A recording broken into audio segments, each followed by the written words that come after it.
tardes para todos, para todas. Buenas tardes también para ustedes y buenas noches, buenos días para todos los que están ahí en internet. Que el Señor te bendiga, te guarde, te multiplique, que el Señor toque tu corazón con su palabra y que tus ojos sean abiertos a estas cosas que estamos tratando. Estamos dando una serie que se llama ¿Vivimos en los últimos tiempos? Y la respuesta es sí. Vivimos en los últimos tiempos y cada conferencia que estamos dando es para confirmar esa realidad, para afirmar a la luz de la Biblia que indudablemente estamos viviendo en los últimos tiempos, es decir, en aquellos tiempos de que hablaron los profetas de Israel, en aquellos tiempos de que el mismo Señor Jesucristo habló en los evangelios, en los tiempos en que Pablo también escribió y Pedro, inspirados por el Espíritu Santo, y en los tiempos en que el libro de Apocalipsis da muchos detalles de qué va a pasar en esos últimos tiempos. Prácticamente, digamos, son los últimos 7 años de la historia tal como la conocemos antes que regrese Jesús, pero estamos, digamos, en un periodo antes de esos 7 años, estamos muy cerca de esos 7 años que conocemos como la tribulación. Así que, indudablemente sí estamos en los últimos tiempos. Y una de las razones para creer que estamos en los últimos tiempos es por lo que hay en la palabra de Dios, proféticamente hablando, acerca de este hombre que los cristianos conocemos como el Anticristo. Así que hoy veremos el Anticristo parte A. El próximo sábado veremos el Anticristo parte B, porque hay demasiada información en la Biblia acerca del Anticristo, tanto en el Antiguo como en el Nuevo Testamento. Hoy me voy a basar en el Antiguo Testamento y básicamente en el profeta Daniel, que indudablemente es el profeta que más información da acerca del Anticristo. Pero comencemos pensando en esta noticia, miren, que salió hace unos pocos años. Dice: el presidente de Irán anuncia la llegada de Jesucristo el Mahdi, según los musulmanes. El presidente de Irán, el señor Mahmoud Ahmadinejad, habló en la 67 Asamblea General de la ONU el 5 de octubre del año 2012, y ante la Asamblea General de la ONU él dio un discurso como un estadista, como el presidente de Irán, pero gran parte de ese discurso se dedicó a decir que él está convencido de que muy pronto va a aparecer el Mahdi, el imán número 12 que los musulmanes están esperando. Es más, el último imán según ellos. Para ellos, como para los judíos es el Mesías, para los musulmanes es el último, el 12º imán, ¿sí? O el Mahdi. Es un hombre que, digamos, ellos lo describen como alguien muy especial. No son estas las palabras que dijo, digamos, exactas que dijo el presidente Ahmadinejad en la ONU, pero estas palabras que están ahí abajo sí son exactamente las que él dijo en una entrevista personal. Miren cómo él describe a este Mahdi, o digamos imán número 12. Él dice: él ama a la humanidad, él es amigo de la humanidad, él se opone a matar, él se opone a la discriminación, él se opone a la pobreza. Él quiere que todo el mundo sea amigo. Él no quiere que nadie se imponga por la fuerza sobre los demás. Él no quiere la dominación, ni la ocupación, ni el terrorismo. Él quiere que todos sean honestos, que se apoyen mutuamente. Él vendrá a detener los asesinatos, a terminar con las ocupaciones, a hacer que todos sean amigos, que todo el mundo se amen los unos a los otros. Es malo que este tipo de persona venga, que llegue. Nosotros, es decir, refiriéndose a los musulmanes, creemos que sería bueno, creemos que el mundo lo necesita.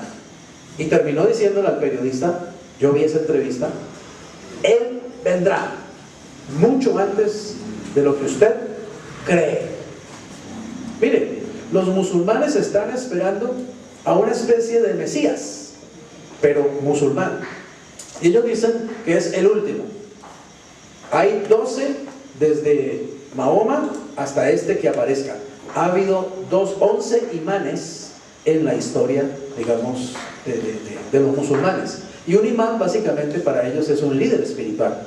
Es una persona que conoce muy bien la religión musulmana, es una persona que practica la religión musulmana, es una persona que puede inclusive, digamos, dirigir al pueblo en los rezos. Usted ha visto cómo rezan los musulmanes, ¿cierto? Allá en los templos, que todos se agachan a la vez, todos se inclinan a la vez, todos se paran, etcétera. Es porque al frente hay una persona que sabe, digamos, hacer ese tipo de ceremonia y los va dirigiendo, ¿no?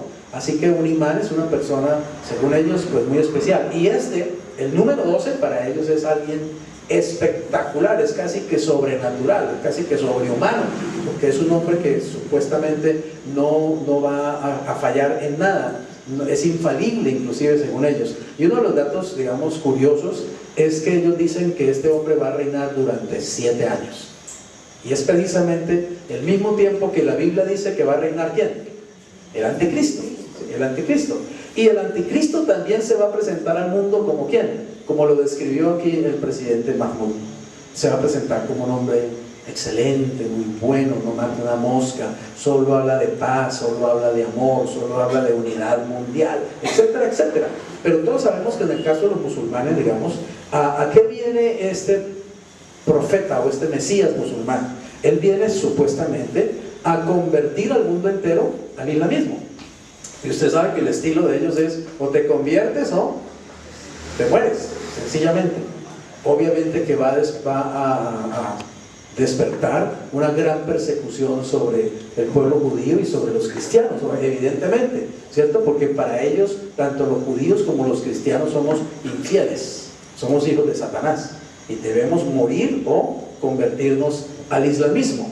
Y entre los chiitas y los sunitas, digamos que son las dos facciones del islamismo, ambos están esperando, y en ambas facciones en este momento hay una expectativa muy grande de que el Mahdi ya va a venir, ya va a llegar.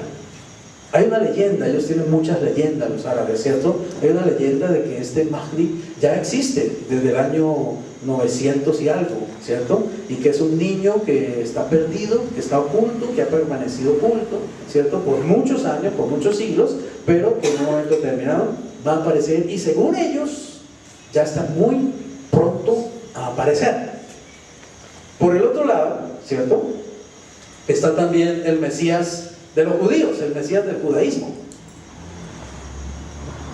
Vamos a cortar. ¿Qué decir del Mesías del judaísmo? Así como los musulmanes, digamos, están esperando su Mahdi, su imán número 12, su Mesías musulmán, que según ellos va a llenar el mundo, digamos, lo va a convertir al islamismo. A propósito, miren, un detalle que sí lo dijo el presidente Ahmadinejad ahí en la ONU, es que cuando venga este musulmán, este Mahdi musulmán, ¿cierto?, y esté los 7 años gobernando y todo esto, al final viene Jesucristo. O sea, ellos también hablan de que vuelve Jesucristo, pero ¿saben a qué viene Jesucristo? Simplemente a avalar la obra de este profeta.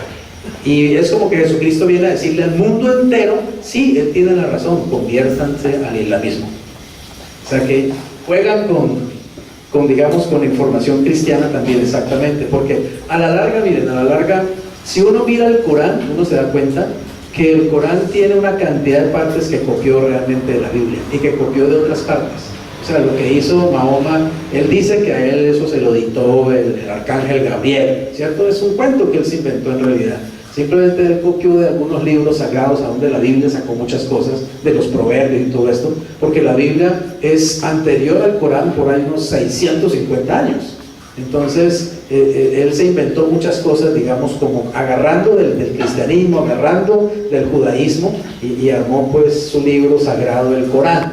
Y entonces entre ellos tiene que este hombre viene, gobierna 7 años y también trae un reino de justicia, etcétera, etcétera, y pues al final mete a Jesucristo también, pues como que Jesús también entra en ese combo, digámoslo así, para venir a avalar en la obra de este hombre.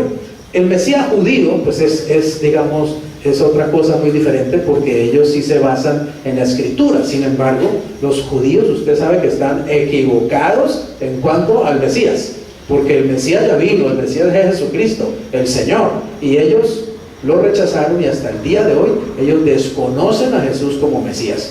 La gran mayoría de ellos, digamos, reconocen a Jesús como un rabí, como un personaje histórico, pero jamás lo reconocen como Dios o como el Hijo de Dios. Y jamás lo van a reconocer como el Mesías de la Biblia, el Mesías de que hablaron los profetas. Sin embargo, mire lo que dice, por ejemplo, esto está en la Wikipedia. Dice así: el Mesías del judaísmo, Mashiach o Moshiach, tradicionalmente hace referencia a un futuro líder, un rey judío proveniente de la línea davídica, es decir, un descendiente directo del David bíblico, quien será ungido y por consiguiente el ungido del pueblo de Israel e investido para gobernar tanto al pueblo judío como al resto de la humanidad. O sea, para los judíos el Mesías es un rey, para ellos no es el Hijo de Dios, no es digamos el Hijo de Dios que se hace hombre y todo eso. Eso para el concepto de un judío, eso no existe, eso es idolatría, eso es locura. Ellos piensan que nosotros, por ejemplo, al decir que Jesucristo es el Hijo de Dios y al decir nosotros que Jesús es Dios, nosotros estamos diciendo una herejía, estamos diciendo una blasfemia. Y que al nosotros adorar a Jesús, al Hijo de Dios, como adoramos al Padre, nosotros somos idólatras, porque estamos adorando, según ellos, a un hombre de carne y hueso, común y corriente, que para ellos es Yeshua. Sin embargo, para ellos el Mesías es también un rey, pero no un rey que viene del cielo ni nada, es un rey que aparece de la línea davídica, un descendiente de David, y es un rey que viene con espada y con guerra a imponer también su reino, su autoridad. Pero miren esto, conocido como Mashiach ben David, es decir, el Mesías hijo de David, el rey en cuestión, oigan esto, ¿sería qué? El segundo y último ¿de qué? De los dos Mesías esperados por el judaísmo. Así que ellos no esperan un Mesías, ellos esperan dos Mesías. ¿Sabe por qué? Porque en la Biblia está muy claro respecto del Mesías, ¿cierto? En la Biblia está muy claro que hay un aspecto de sufrimiento del Mesías, ¿ok?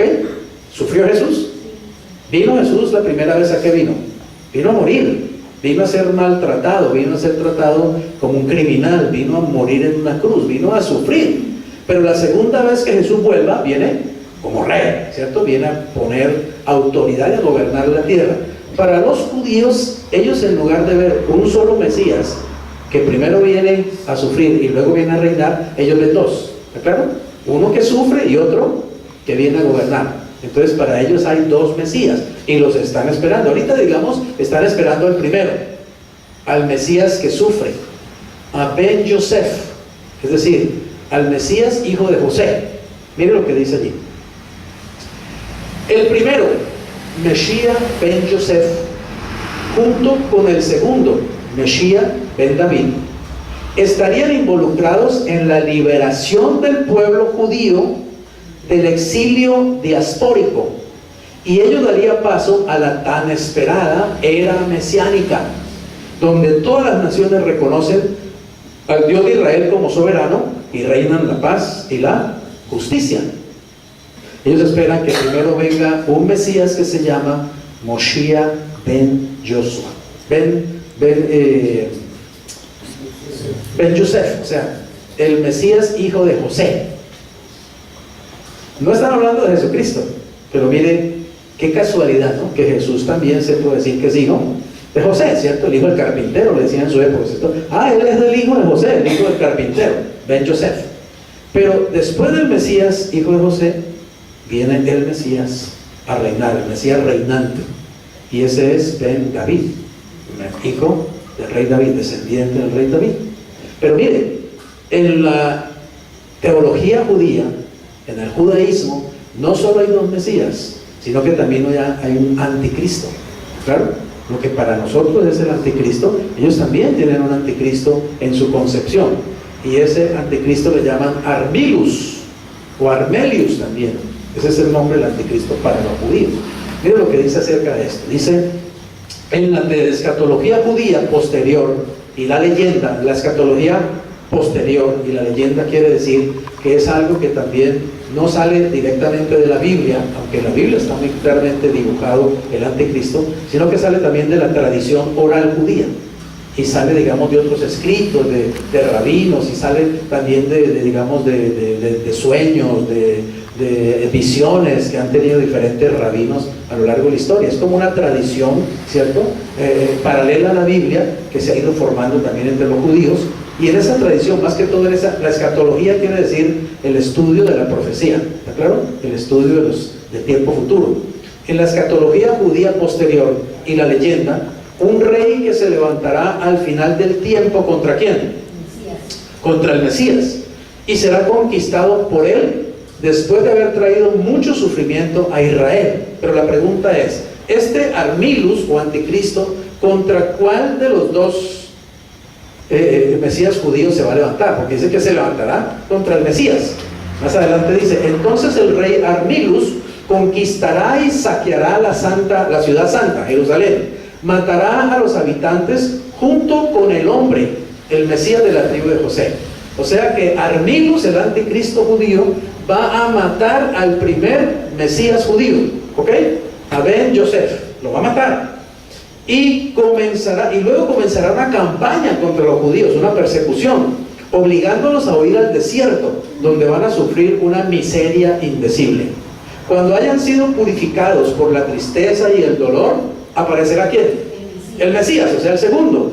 Arrebatará Jerusalén de Armilus, lo matará, y así traerá la verdadera salvación. O sea, esa es la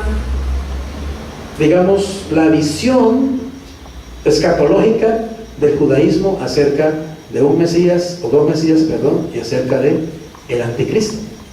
Ahora fíjense que dice que este Armilus va a perseguir al pueblo judío y que los va a hacer huir al desierto, y que van a tener, los judíos van a pasar un tiempo muy miserable. Y eso es lo que los cristianos creemos, que en el tiempo de 7 años de gran tribulación, el anticristo va a perseguir al pueblo judío. Exactamente del libro de Apocalipsis capítulo 12, dice que los judíos van a tener que huir y esconderse al desierto, que el Señor los va a proteger 3 años y medio en el desierto, al pueblo, al remanente, porque el anticristo los va a perseguir. Y también dice Daniel que este será un tiempo de angustia para Jacob.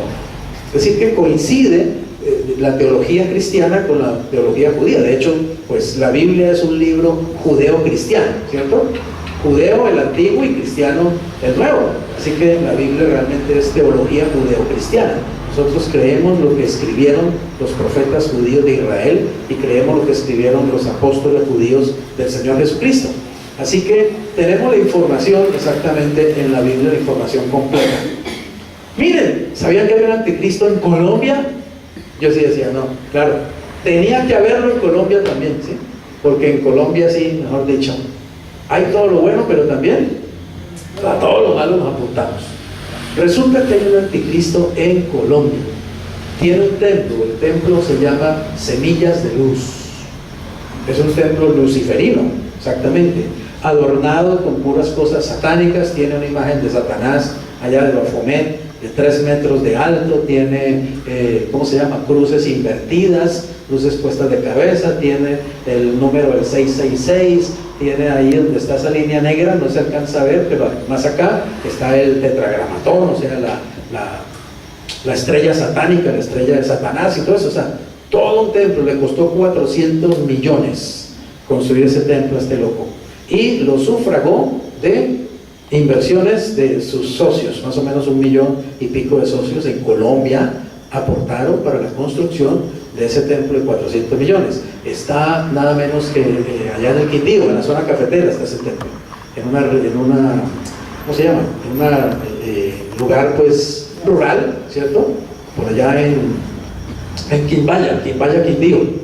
Y este hombre, que se llama Víctor Damián Rosso Villarreal, colombiano, él dice abiertamente en sus videos, él dice: yo soy el hijo de Satanás, yo soy el anticristo, Lucifer es mi padre, y yo estoy en este mundo para cumplir la misión que mi padre me ha entregado. Mi misión es levantar un ejército para que trabajemos hacia el nuevo gobierno mundial. Así que yo convoco a todas las personas y a todos los jóvenes que anden sin esperanza, que anden sin rumbo, que anden sin un camino, a que vengan y se entreguen a Lucifer, a Satanás, para que le entreguen sus vidas a él, y entonces él realmente, ¿cierto? Y les promete lo mismo que están prometiendo en muchas iglesias cristianas. Entregues a Satanás y entonces Satanás te va a volver poderoso y rico. Es lo mismo que muchas iglesias están vendiendo, ¿cierto? Es el evangelio que muchas iglesias también están vendiendo, el evangelio de la prosperidad. Entréguese a Cristo y Cristo lo hará famoso y millonario, ¿sí? La misma, digamos, mensaje aguado, ¿sí?, disfrazado de cristianismo, está metido en la iglesia del Señor en estos tiempos. Y mire, hay una persona que se atreve a decirlo abiertamente: yo soy el anticristo. Pero ¿será este pobre, qué se llama, papanatas el anticristo? No, de hecho que no. Él no es el anticristo. Pero mire, lo que quiero mostrarle con esto es que hay gente que ya se atreve hoy en día a decir abiertamente, ¿cierto? Satanás es mi papá, yo soy el anticristo, etcétera, etcétera. Y mucha gente que hace, le cree y lo siguen. ¿Sabe que vienen personas de todo el mundo a ese templo? Y de Sudamérica, vienen de todas partes de Sudamérica. Vienen personas al templo e inclusive vienen a hacer el rito, para que él hace el rito, ¿sí?, para entregarlos a Satanás, para que ellos le entreguen su vida a Satanás y Satanás los haga poderosos y los haga financieramente muy poderosos también. Así que imagínense, si este hombre está diciendo esto, ¿qué será de aquel verdadero anticristo que va a aparecer? Y que la Biblia dice que este hombre vendrá con poder directamente de Satanás. Muchos cristianos creen que inclusive Satanás va a vivir dentro de él, va a estar adentro de él actuando, digamos así, que el anticristo va a ser simplemente su instrumento, su vaso, ¿cierto? Y el diablo va a estar adentro personalmente gobernando. Bueno, esa es una posición.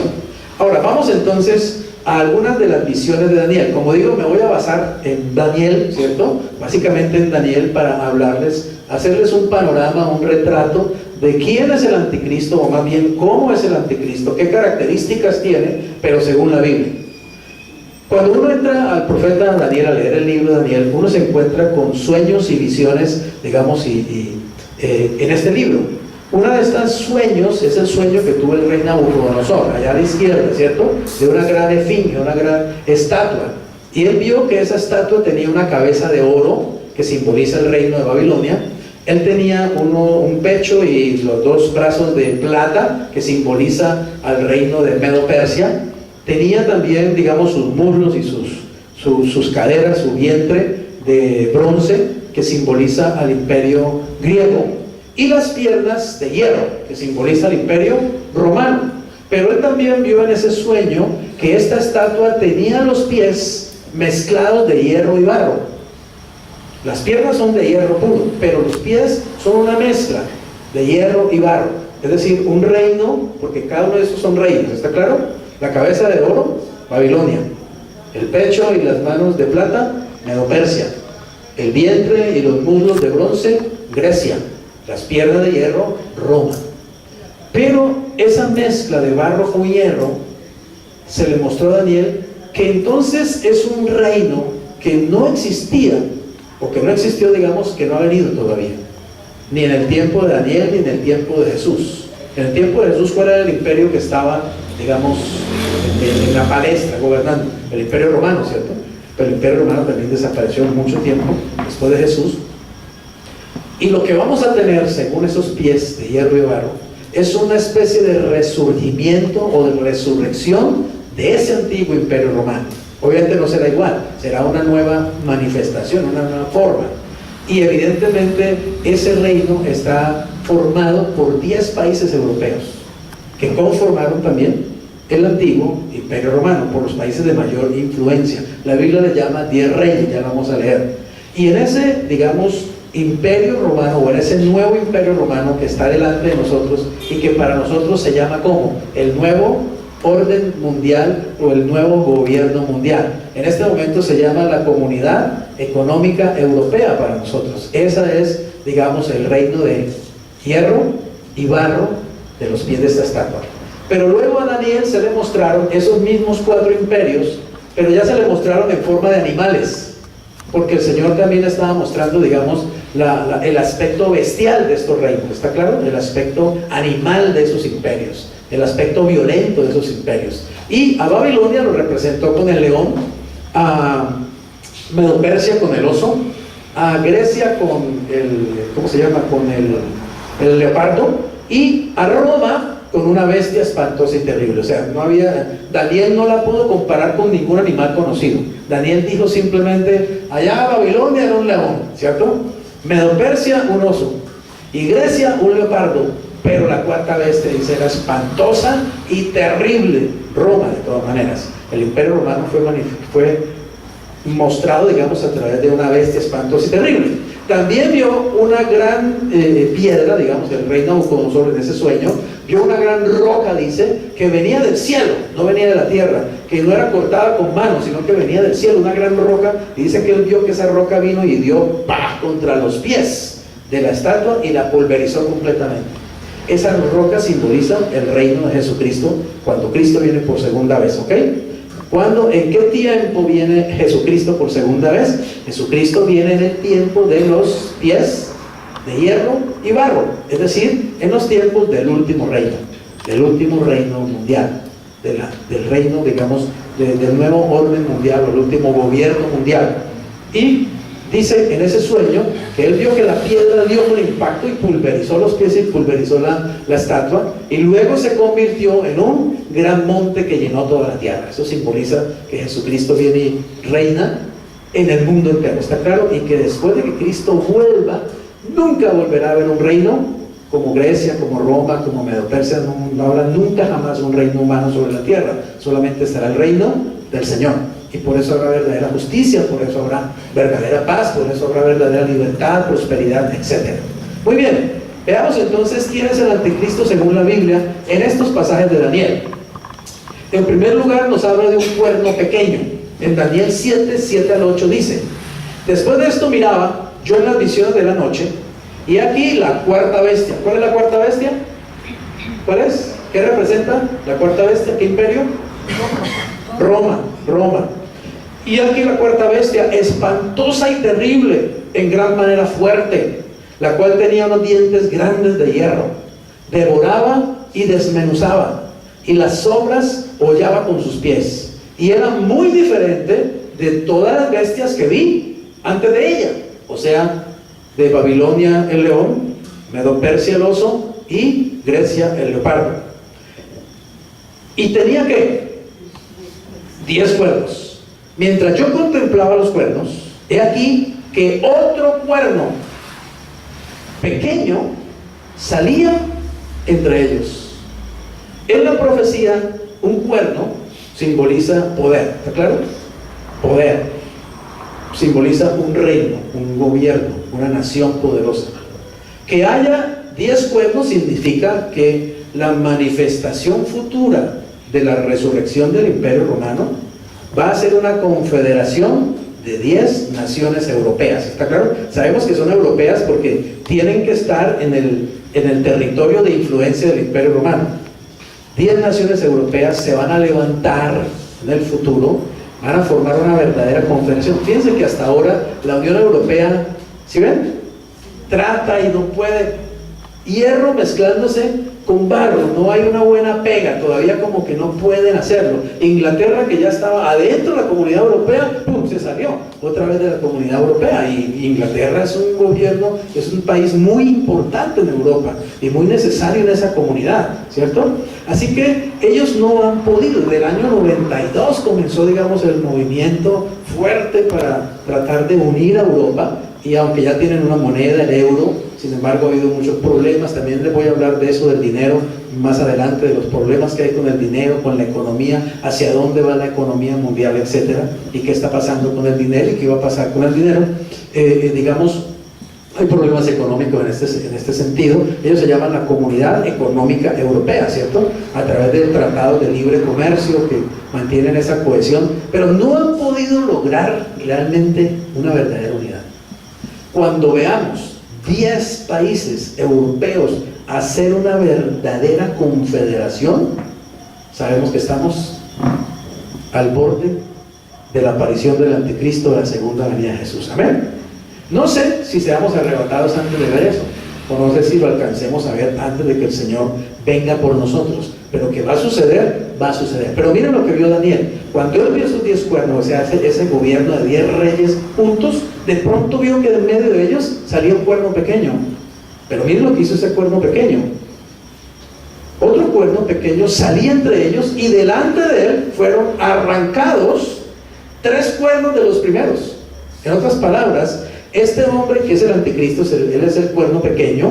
El anticristo, cuando aparece, de alguna manera va a derribar o derrocar o destruir 3 países. Así es el poder político y económico con que este hombre aparece. Al fin y al cabo, en Tesalonicenses, que lo vemos el próximo sábado, dice que él va a tener poder satánico, ¿cierto? Que su venida es por obra de Satanás, y que va a exhibir poderes realmente satánicos, sobrenaturales.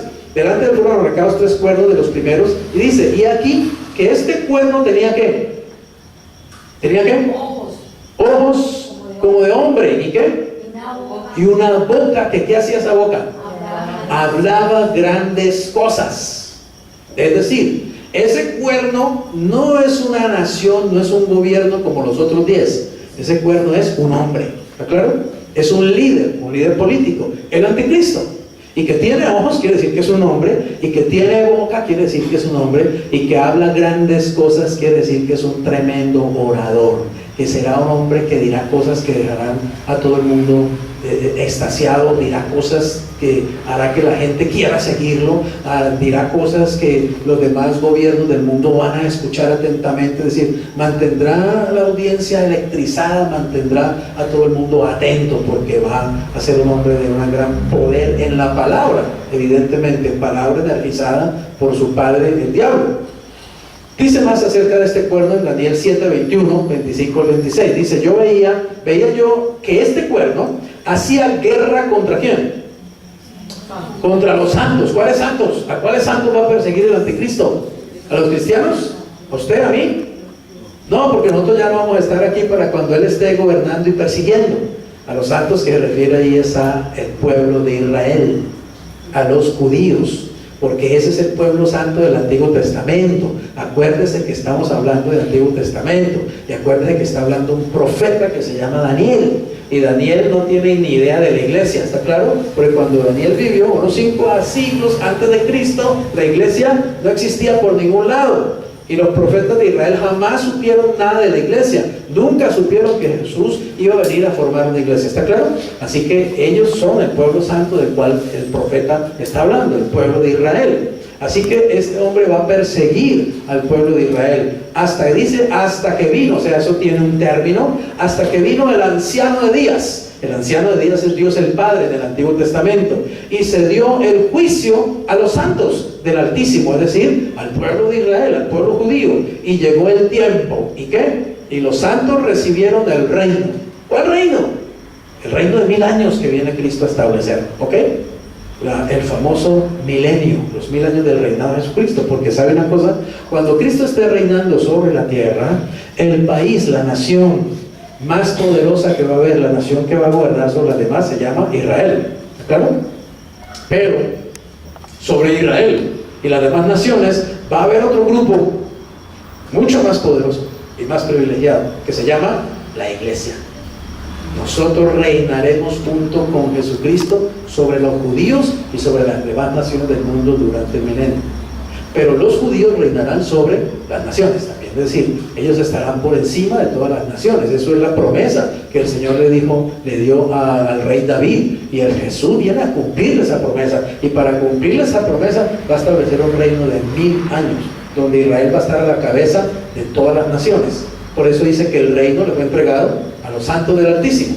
Ahora dice de este cuerno lo siguiente, mire, hablará palabras contra el Altísimo, o sea que será un blasfemo, no le dará miedo, no tendrá temor de Dios, no le hará miedo hablar cosas horribles contra el Señor y contra su Hijo Jesucristo. Y a los santos del Altísimo, a los judíos, al pueblo judío, quebrantará, y obviamente también a toda persona que esté contra él o se convierta a Cristo en ese tiempo. Y pensará en cambiar los tiempos y la ley, y serán entregados en su mano hasta tiempo 1, tiempos 2 y medio tiempo, 1 más 2 más medio, 3 y medio. Es decir, que él perseguirá al pueblo de Israel durante 3 años y medio, lo que podríamos llamar realmente la gran tribulación. Miren, esos 7 años de tribulación se dividen en dos periodos de 3 años y medio. El primer periodo es de relativa paz, y los otros 3 años y medio son de persecución realmente de parte del anticristo contra los judíos.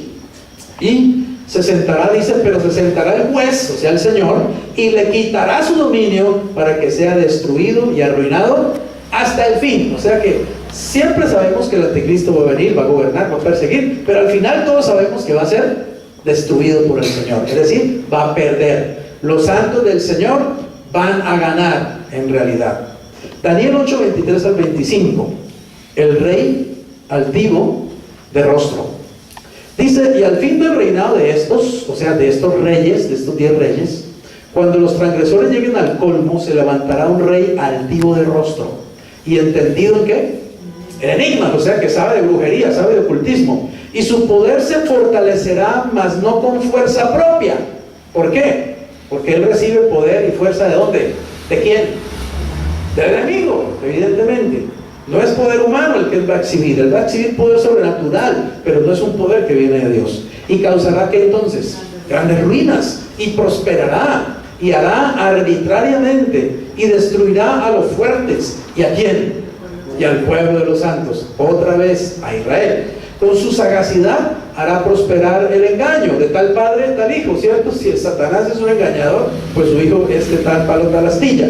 Y en su corazón se engrandecerá, soberbio también como Satanás, y sin aviso destruirá muchas naciones, y se levantará contra el príncipe de los príncipes, o sea, contra Jesucristo. ¿Pero qué? Otra vez, ¿cierto? Será quebrantado, aunque no por mano humana. O sea, a este hombre no lo va a matar ningún hombre, lo va a matar directamente Jesucristo cuando vuelva por segunda vez. El príncipe que ha de venir también se le llama así al anticristo. Este es el mismo personaje. El cuerno pequeño, el rey del altivo rostro, o el príncipe que ha de venir, es el mismo personaje, el anticristo. Daniel 9, 26, 27 dice, ya vamos terminando. Después de las 62 semanas, aquí estamos hablando de las 70 semanas proféticas de Daniel, después de las 62 semanas se quitará la vida al Mesías, la muerte de Jesús, mas no por sí. Y el pueblo de un príncipe que ha de venir, o sea, el pueblo romano, destruirá la ciudad y el santuario, es decir, Jerusalén y el templo. Y su fin será con inundación, y hasta el fin de la guerra durarán las devastaciones. Eso ya se cumplió en el año 70 después de Cristo. Es decir, de las 70 semanas de Daniel hay 69 que ya se cumplieron. ¿Está claro? Solo falta una por cumplirse. La semana 69 se cumplió con la muerte del Mesías y la destrucción del pueblo de la ciudad de Jerusalén y el templo en el año 70 después de Cristo. Pero la semana 70 todavía está por cumplirse, es decir, los últimos 7 años, los últimos tiempos, la tribulación. Por otra semana, es decir, por 7 años más, confirmará el pacto con muchos. ¿Quién? El príncipe que ha de venir. Es decir, el anticristo va a firmar un pacto de paz en el Medio Oriente, ¿cierto? A la mitad de la semana, es decir, a los 3 años y medio, hará cesar el sacrificio y la ofrenda. Después, con la muchedumbre de las abominaciones, vendrá el desolador. ¿El desolador? Algunos piensan que es el mismo anticristo, o puede ser Satanás, el diablo, realmente. Hasta que venga la consumación, o sea, el fin, la segunda venida de Jesucristo, y lo que está determinado se derrame sobre el desolador. ¿Y qué es lo que está determinado? Cuando Cristo venga por segunda vez, según el libro Apocalipsis, ya lo veremos el próximo sábado, Él va a echar al mismo anticristo, lo va a echar vivo, dice, vivo lo va a echar, y al falso profeta, vivo lo va a echar al lago de fuego que arde con azufre. Y va a atar a Satanás durante 1000 años y lo va a meter en el abismo. Y a los 1000 años Satanás va a ser soltado por un poco de tiempo, pero luego lo coge el Señor otra vez y ¡pum!, al lago de fuego que arde con azufre, y el fin de Satanás. Esa es la consumación, el fin total de estos enemigos del Señor y de su pueblo. El rey soberbio también se le llama el anticristo en el profeta Daniel. Daniel 11, 36 al 39 dice, y el rey hará su voluntad y se ensoberbecerá y se engrandecerá sobre todo Dios, y contra el Dios de los dioses, o sea, el Señor Jehová, hablará maravillas y prosperará hasta que sea consumada la ira de Dios, porque lo determinado se cumplirá, es decir, su fin, tal como está escrito.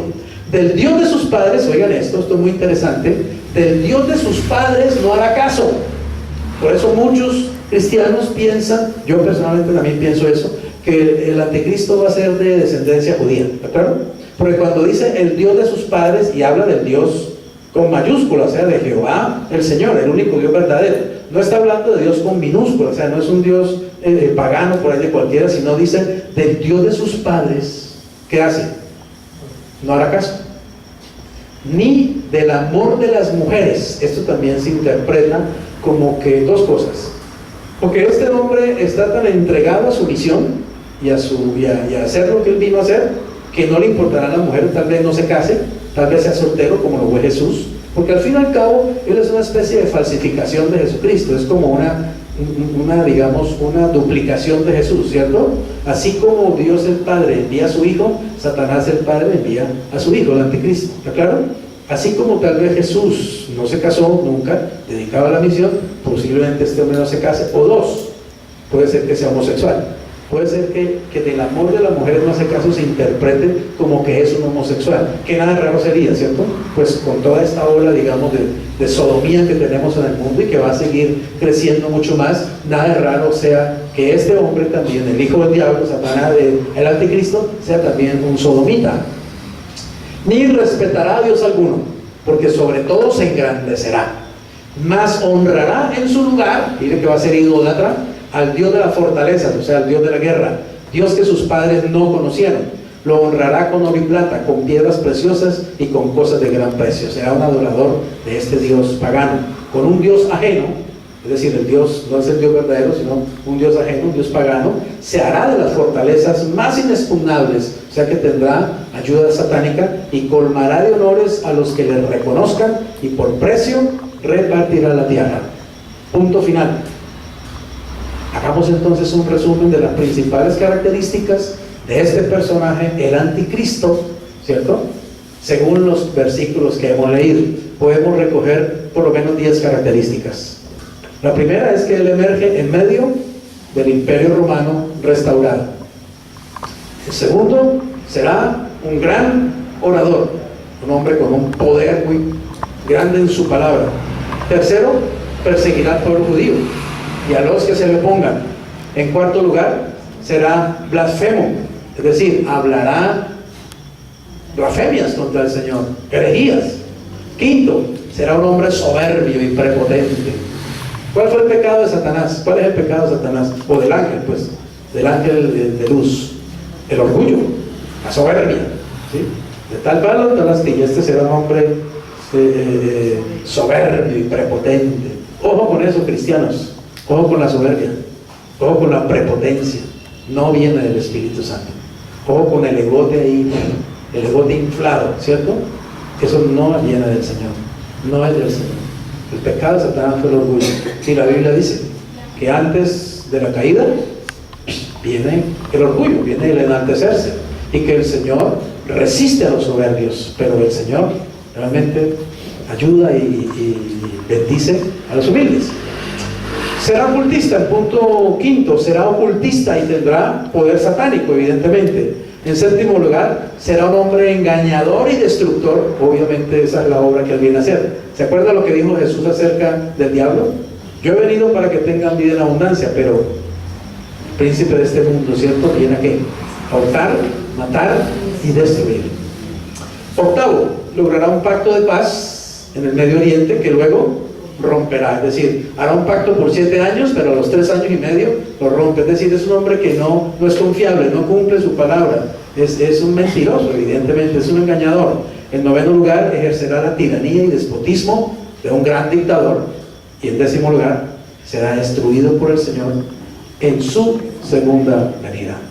Conclusión: la pronta aparición de este futuro dictador nos está diciendo que Cristo está ¿qué? Próximo a regresar. Diga que está ahí cerquita de ti al lado. Cristo viene. Cristo viene. Quiero decirte a ti que estás ahí en el internet, Cristo viene y viene mucho más pronto de lo que tú te puedes imaginar. Él está a las puertas de regresar, ciertamente. Y este personaje, el anticristo, está pronto también a aparecer en la escena mundial. Cuando este hombre aparezca en la escena mundial, esta será otra señal más de la inminencia de la venida del Señor Jesucristo por segunda vez. Padre, te damos gracias en el nombre precioso de Jesús, porque Jesús, tu Hijo amado, vuelve como Rey para establecer 1000 años de justicia y paz como nunca el mundo la ha conocido, Señor. Esta tierra, este mundo jamás volverá a ser igual, porque tú habrás regresado por segunda vez, amado Señor Jesús. Viniste como siervo, pero vuelves como Rey de Reyes y Señor de señores. Amamos tu venida, Señor. Anhelamos tu venida, Jesucristo amado. Esperamos que tú vuelvas pronto, Señor. Y aquí en esta hora y en este lugar hoy te decimos: ven, ven, ven, Señor Jesús. Amén.